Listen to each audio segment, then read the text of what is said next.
Alright guys, what is up? We're watching here a game between APriest and not Dabber, but this is Poxjunkie playing on Dabber's account. I'm kind of curious how this is going to go out. I already see just from the start this looks like a very big advantage for APriest, or APriest, sorry. Because first of all, we have this Flame Fist, which we'll be able to get here basically as quick as the Eternal Lich because he has 8 speed. And what he did here is he was able to send his fire case. He's gonna send his very cheap champion, right? This cheap fire case down to his font, and then he's gonna just keep pushing, and then we'll see that Junkie will be down a font all game. Second of all, we have this very flimsy. Look how flimsy this guy is. Very flimsy range champion who's gonna be up against one of the fastest and strongest beaters, if not the strongest beaters in the game. Was just like efficiency wise. So I really just don't like the position that Priest is in. Sorry, Dabber is in. What? God damn it, Junkie. So we could see a double tap come out because the Hind of Flame Fist can only get onto these either of these two. And because the Eternal Lich is on this dead magic zone at the moment, we can't see anything like a VP or a what's it called? Or a Whispers. Now he could also just retreat here if he doesn't want to contest. He can do that as well. But this is my thought. Let's say, all right. So we have a double tap coming out here for 14 damage. Look how like tiny that damage is. It's like nothing. This guy is so expensive. 81 Nora. Because of one, you have the Dark Favor, which is a very expensive upgrade generally. So he moves in. What I'm wondering is if he's gonna Essence Drain plus 14 damage. That's not enough for a kill. He'd be at 25. He would need to use Essence Drain and 2 spells, and 1 more at least. Phantom Dash would move him up there, but he wouldn't. Yeah, exactly. So he doesn't even. All right, so he just double taps. He doesn't even use the Essence Drain or anything. Maybe next turn he can think of getting a kill. But this is now kind of scary for Junkie because there's no more dead magic zone, right? So things can happen here, which he can't really prevent. Obviously, there's probably going to be a Whirling Quarry that's going to wreck this relic or this Phalactrite. And what that means is the Eternal Lich will actually not come back with the Eternal Life. There was actually back in the day a really cool battle group that was run with the Eternal Lich, where you could, this was with the old upgrade system actually, where you would upgrade the Eternal Lich to be like 100 Nora.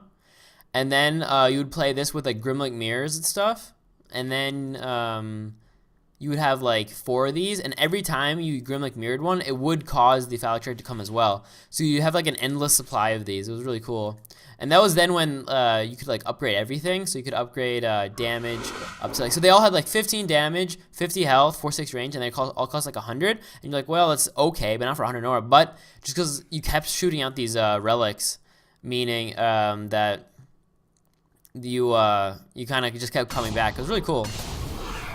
I wonder if he's gonna kill the Eternal Lich before he plays the Whirling Quarry or not.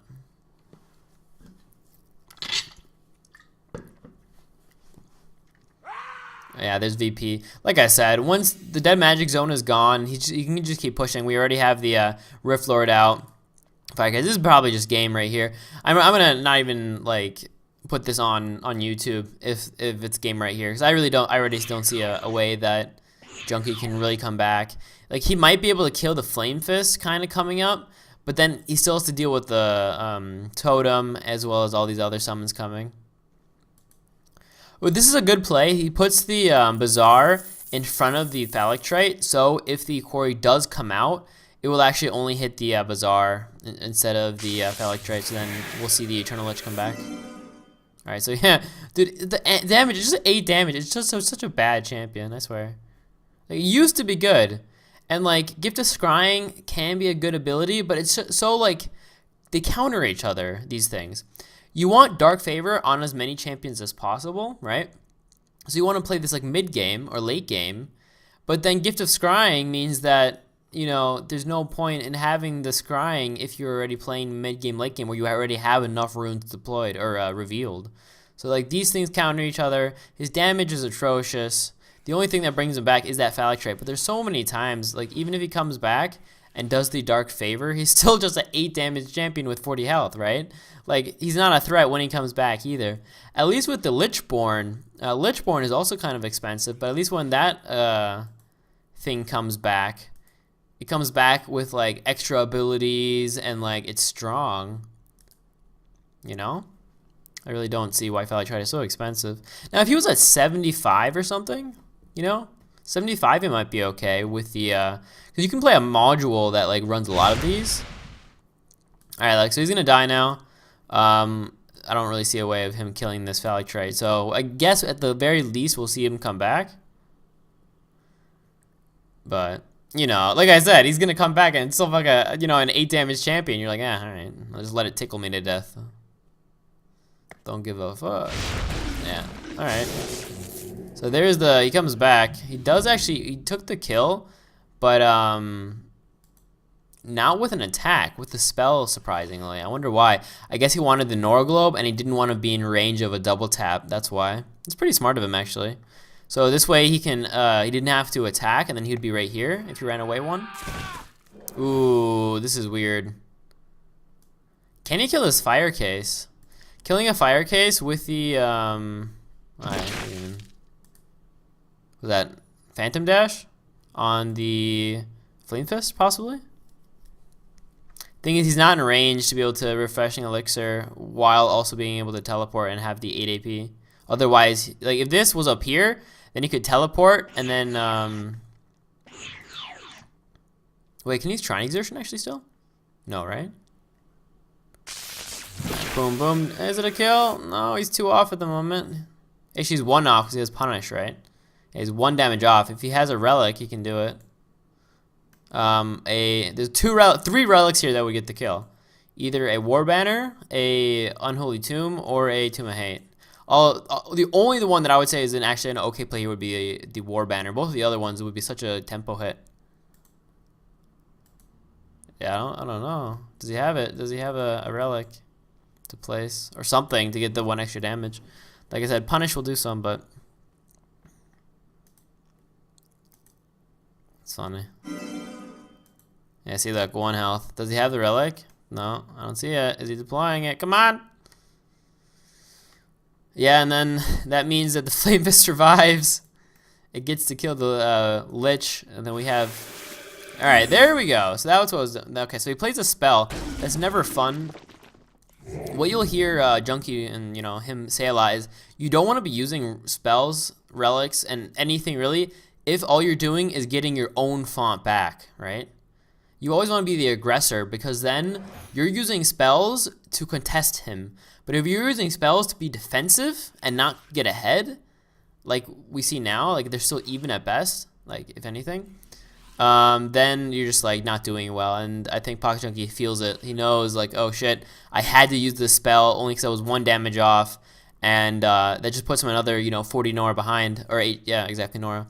On the plus side, we do have the Bright Moon Lich is a bit more healthy now, but still. We can just see the, yeah, he's just going to move in, annihilate if he wants. There you go. What's he at now? It's 10 or 12 even? 12 plus 6 because of the fire aura.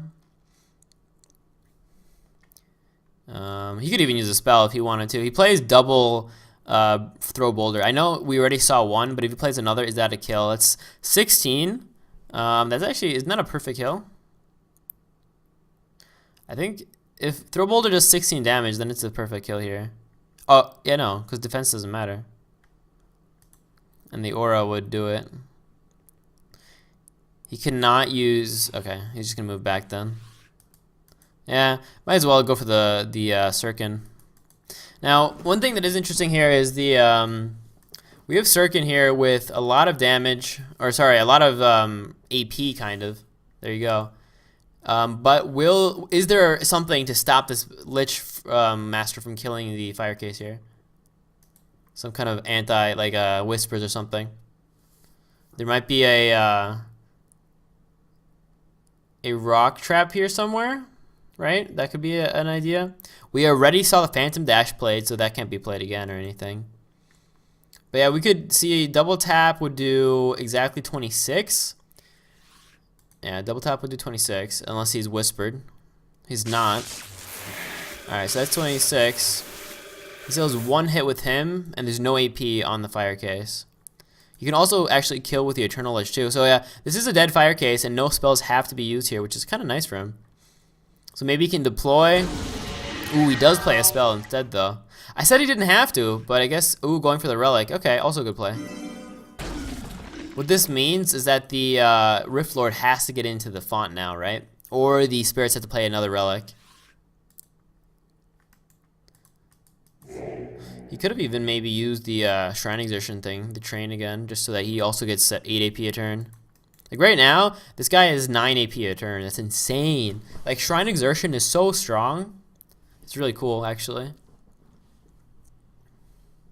Yeah, there you go. He just used it again. He's like, you know what? This way I have the AP for next turn. There's no more punish around. Nothing I have to be afraid of. Might as well, you know, take the damage to my shrine. And this is one of the ways that you can kind of get ahead. All right. We have the Unholy Tomb now. That's 1, 2, 3, 4, 5 champions. Then 5 Noras being gained a turn. So it not only does it deal damage, but it also kind of, you know, gains you Nora. So it's a bit of best of both worlds. Back in the day, this thing used to cost 60 Nora, but you would get 2 Nora, which was insane. Because late game, you would be getting like 30 Nora, extra Nora a turn if they have like 15 champs, you know?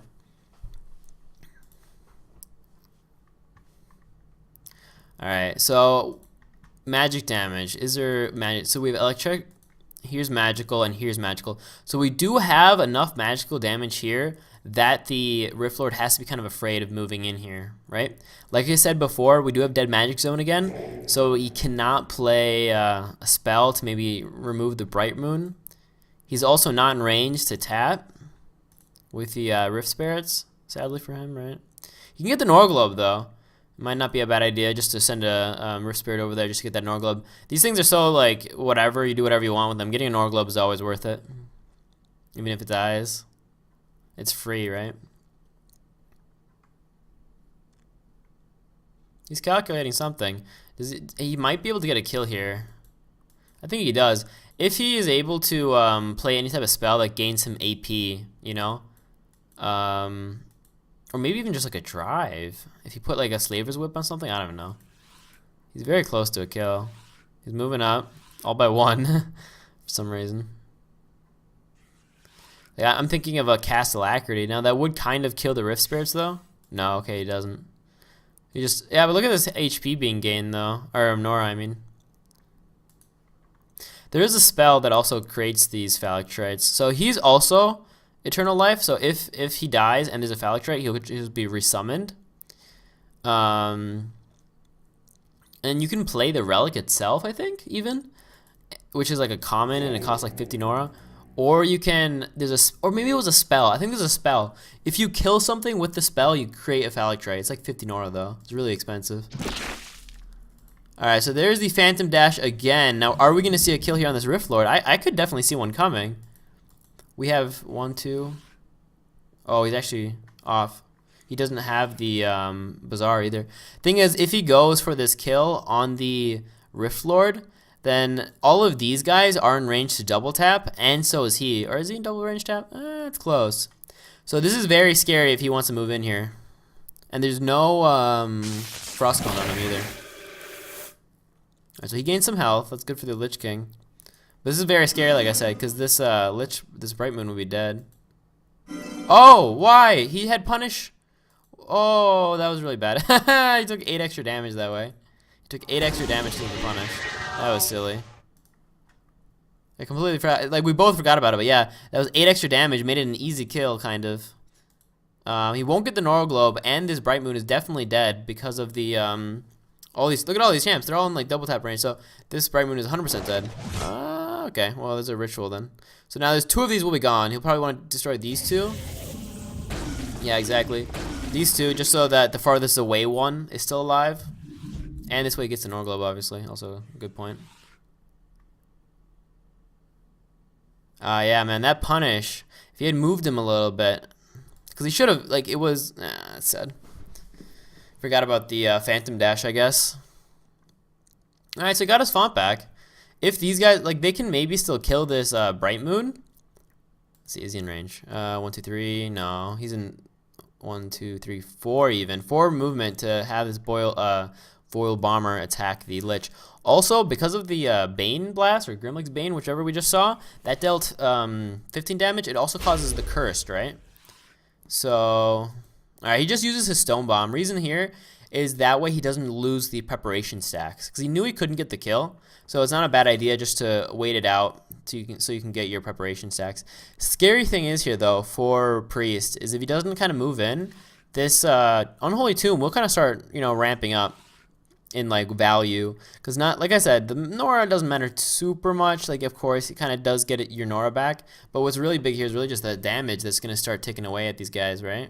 In like 4 turns, it's all -4, and that's actually quite a bit.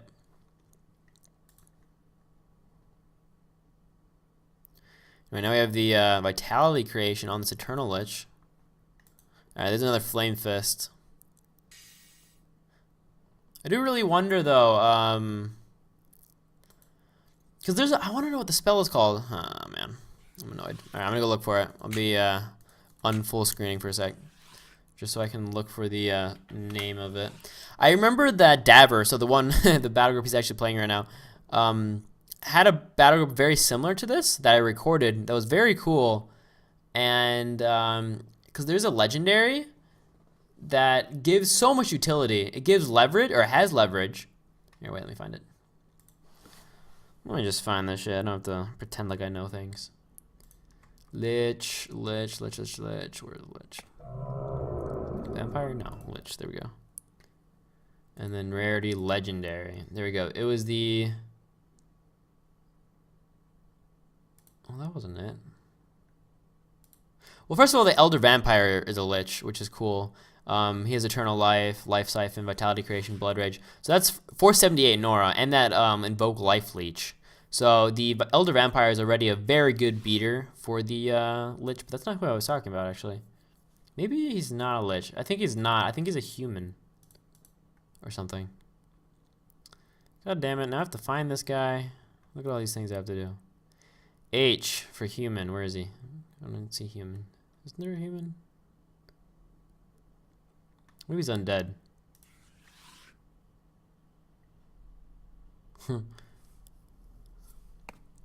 Actually, can't see it. I'm not really paying attention to the game, but we do have the cleric, also a very good Lich. With that leverage, he's at 49, right? So it's quite cheap, basically 1-to-1 HP to Nora ratio. And you get Rite of Healing, you know, Invigorate, very strong. You have so much AP gain, right? You have 7 plus 3, or sorry, plus 2, plus 4. A lot of AP gain there, actually.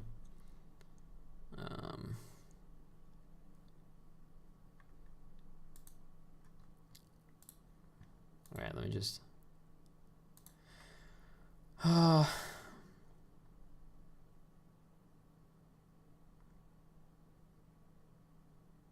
There, I found it. It's Lich Magistrate. No, it's not. Never mind. That wasn't it. I thought it was. Oh, I'm wrong. Dark Apprentice? Was that it? Yeah, that was it. Finally. Okay. So the Dark Apprentice, it is actually a human, has Lich Apprentice. So this unit loses 10 max HP, and friendly Lich gain an additional 5 max HP. So, and this is on a 4-turn cooldown, and what that means is over 16 turns, you can give all of your Lich plus 20 health, which is kind of cool, actually, as an idea. Now, it's very slow, but it's kind of cool. It's just kind of, like, interesting, in a way. So you can get that max HP, and obviously max HP is always very strong. Ooh, he's going in. He has the Shrine Exertion still. What's he going in on, though? Ah, okay. He has the, again, we have the Punish. Man, this is the second time he's allowed himself to get punished. I thought he would just kill the bomber. Oh, that Mind Wipe Aura, though. That was sexy, wasn't it? Mind Wipe Aura. So only way... These guys can't even use Stone Bomb at the moment. Yeah, Bright Moon Lich doing work with that Mind Wipe Aura. There you go. Going for the Flame Fist as well. The biggest threat, obviously. He can, no, he actually can't. He doesn't have swap. Ooh, magic resistance means he doesn't die. Yeah, that was a misplay. Forgot the spell resistance because of the shrine, but he's still doing fine. That mind wipe is insane. It just means that he got to like get in, like move in, without you know, taking any damage back. Like, I don't see any way in which... Alright, and there's the War Banner as well. Vigorate. Yeah, Rite of Healing is cool. Anyway, I'm going to go back to this Dark Apprentice. 65 Nora, Leverage Lich, so he's actually 55. You have Worship Lich, which means then all Lich... Because you're moving... He's just in the back anyway, right? You're not playing him. He's basically a relic. So then all your Lich get regen 3. So basically every Lich is regen 3. Every Lich gains max HP. And you have like favor on him, so you can get Nora back for later. So it's a really cool champion in my opinion. All right, I'll go back to actually. All right, so he plays a spell. He has the kill here. Yeah, there you go. Well, okay, not fully. He'll get the kill, but only once he dies. And this is always really sad for him because this means he can't get the Nora Globe, and that's really big. In these close battles between really good players, not getting Nora Globes means so much. And he can't attack in any way, so the only way that this guy dies is between either another spell or just from the DOT. Oh no. I mean, Flame Fist can run away. Yeah, Flame Fist. The thing is, there's so much range on this guy, right? He's 9 spaces, so you have to move 6 spaces away from this guy. 1, 2, 3, 4, 5, 6. I think he's still in range. Hold up. 1, 2, 3. No, he's not. Never mind. Wait. Yes, he is. He's in range. 1, 2, 3, 4, 5, 6. Yeah, the Lich, the Sirkin is actually exactly perfectly in range still with the Shrine Exertion. Did he not see that coming? He has to know he has Shrine. He's used it like every turn. Why would you not? He can move. He can. Oh, he also even has teleport. All right, there you go. That works too. Yeah, he even had teleport if he wanted to. So he was even more than enough. So now we could see a double tap on the bomber. He does have evasive. But, you know, 15 damage means he's still doing a good amount. He has Dark Favor 2, and he has Dark Favor 1. That's interesting. Gonna retreat here, maybe into the Dead Magic Zone? Or just like that, retreat, just for fun. I mean, like I said, with so much range, he can use next turn 7, 8. Then he can use Shrine Exertion and Weave and Invigorate. So this guy can get to the other side of the font, or of the map anyway. So there's no real point. Like it's fine if he puts him this far back. And then he's going to move his Eternal Lich forward. I like this. This is kind of an interesting play. He's doing this just so that you know, he'll get the value from the Phallic Tray anyway. Like he can then, so the attacks from the Royal Bomber, the 2-8 range. Okay, he kills it first. Never mind. So he kills the Phallic Tray at first. Very smart. I mean, we kind of saw that coming. We saw it like not this turn, but a few turns ago. If he had played back more, then the Relic would have been farther away than the Bazaar, I think. Maybe that would have been better. Yeah, so now he's dead, but that does mean the Bone Circle Staff will move on to him. Yeah, there. So now we have Sirkin, who's also gaining... So not only is he vengeful, he's also gaining max HP. So this guy is definitely a late-game terror. I played against the Maka today, and he had a 32 damage Sirkin at one point that I couldn't kill, and then I finally did with a Essence Drain. But yeah, 32 damage at one point. You just like keep having things die. Oh yeah, and he was at 100 HP because of, you know, the Vitality Creation, because he also had the Bone Arc Staff on him. What is interesting is the Mega played Frost Cone on his Lich Master, and I also thought Frost Cone was too expensive. It's like 7 extra Nora, so it'd be 97. With the Cripple instead, you're at 90, which is like really cheap. So that's what I was playing. All right, so does he still has the Shrine Exertion, but he might probably just wants to run away here, right? Actually, he's at 2-4. They're both at 2-4, so he could have actually you know, been kind of safe there. Yeah, though we do have the Stone Barrage, so never mind. And a double tap from him would have been very scary. So yeah, good idea not to double tap there. Never mind. Don't listen to me.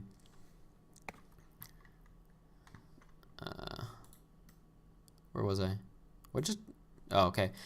Genesis Lich, another Lich, has Adaptive again. Here, this is one of the ways we can actually make the Phallic Trites now, so we can actually make them. Now, I'm gonna go find the spell that I was talking about, by the way. Hold up. I think it's a rare spell, maybe.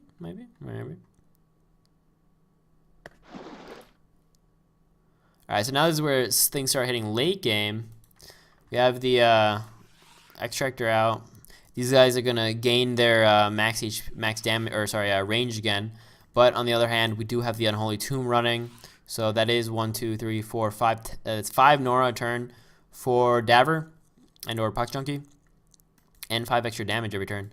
And like I said before, we have so like insane range on this guy. So Invigorate plus this and the normal 7 speed means that he can kind of just pop in and out and be very obnoxious. Now, let me find the spell. Darkwave, maybe? No. Oh, that's a cool looking thing, though. I've never seen that before.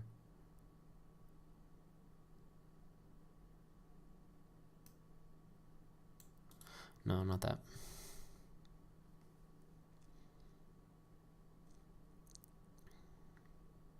Maybe it's a common, actually.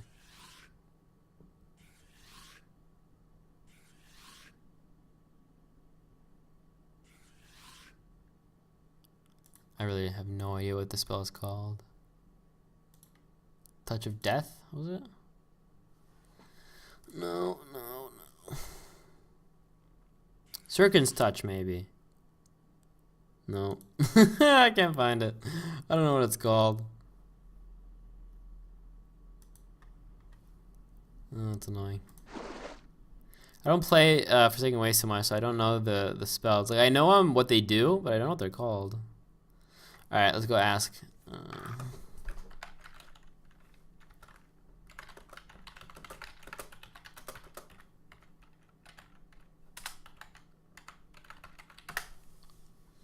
Actually, the word Phalanxite is also very hard to spell, in all honesty. It's with a PH. Phylactrite or phylactery. Sorry, phylactery.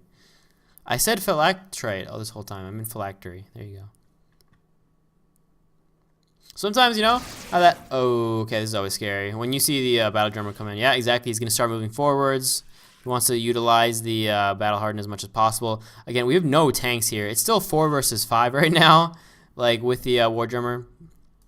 These guys are at 2-5 range already.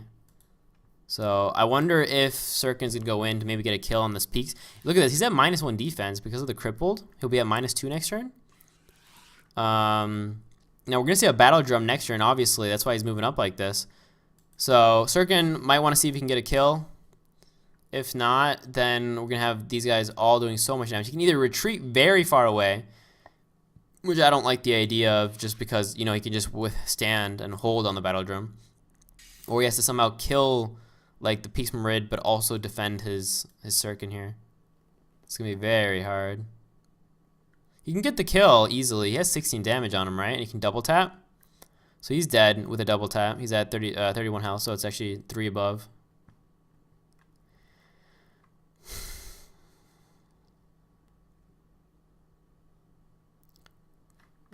But...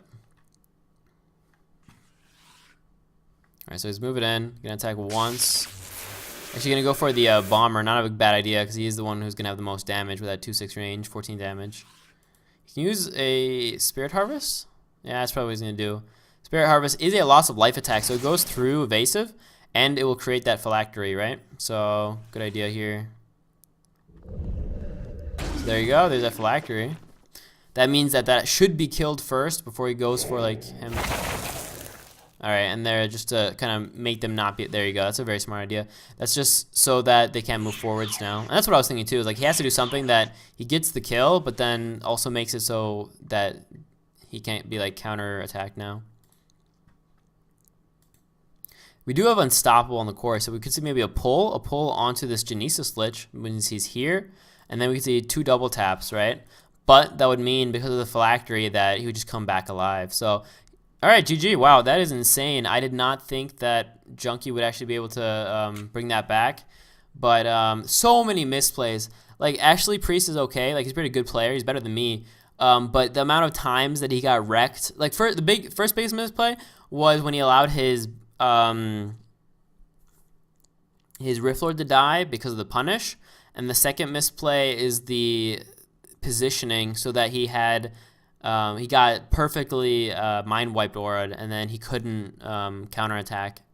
So with those big misplays, like he doesn't do that normally. That was pretty. He might be sleepy or something. Anyway, GG.